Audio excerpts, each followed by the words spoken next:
Madam,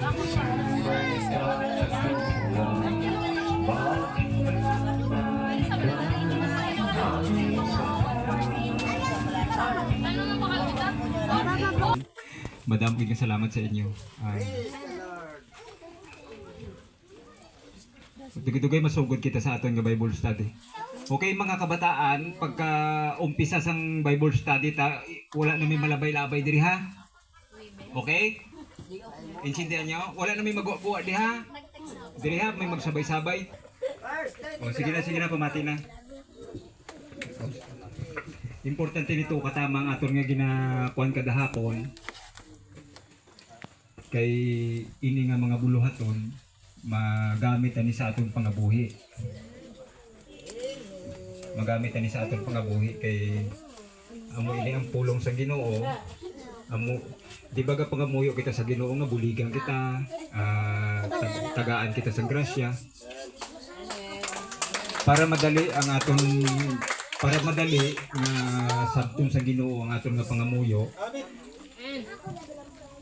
Kinahanglan malapit ang relasyon ta sa iya. Ini nga buluhaton amo ni ang paagi para maglapit ang aton nga relasyon sa Ginoo. Ako sang una mo mana malayo ang pag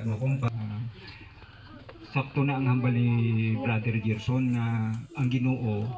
Kung halimbawa hindi kita magpalapit sa Ginoo, wala man may madula sa Ginoo. Wala may madula sa iya. Kita iya may kinahanglan sa iya. Kita ang gapangayo sa bulig sa iya. Once sabi kong hindi kita magsunod sa iya, okay lang na sa iya, ihulog ka lang natin sa impyerno, tapos na okay na siya. So kinahanglan, hindi kita baligaw kay ang Ginoo, kahibalo kung paano kaniya i-bless. Siya ang nakahibalo sa tanan. Damo siya paagi kung paano i-bless ang taho sa Ginoo para sa akon. Expected ko, di ba, some time na nag-suffer ako in 2021. So, ano na kita subong, 2024. That is a miracle. Milagro ni siyang Ginoo. Abi ko ganyan doon hindi ako kalabot sa mga mga kuan eh. Pero nagapasalamat ako, nakalabot pa ako tungod sa pagbalik loob ko sa iya, kag paghugot ko sang tagipusoon ko sa iya. Tanong niyo balakot. Sang una, bisan pakaunon mo ako sa Bible, doon hindi gid ako magtuo. Pero subong tanawa ari ako di subong hatabangan niyo preach ga share sang word of God, naga-spread sang iyang gospel. Kaya siya lang ang nakabulig sa akin, wala na sa iban. Siya lang din. So, maumpisa ta sa katong Bible study.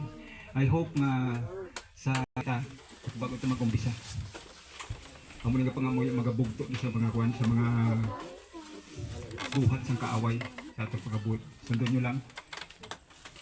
Amahan sa pangalan ni Jesus.